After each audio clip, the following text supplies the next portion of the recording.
আজ তোমার জন্মদিন, আজকে ক্লাসের বাচ্চাদেরকে বকবো না, সবসময় স্মাইল করতে থাকবো।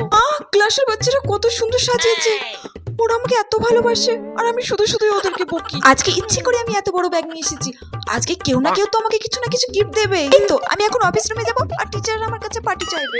আগে তো বন্ধুরা জন্মদিনে পার্টি চাইতো, আর এখন টিচাররা আমার কাছে পার্টি চাই। সারা জীবন কি বার্থডে পার্টি দিতে থাকবো নাকি? ম্যাম আমরা কেক কিনেছি, কেক কাটি চলো। এরা আবার চকলেট কেক নিয়ে চলে এসেছে। উফ, শিক্ষক দিবসের দিনই তো আমি বললাম যে আমি চকলেট কেক খাই না, ওরা আবার চকলেট কেকই নিয়ে এসেছে। বুঝতে পারছি না ওরা আমার জন্য এনেছে না নিজেদের খাওয়ার জন্য এনেছে।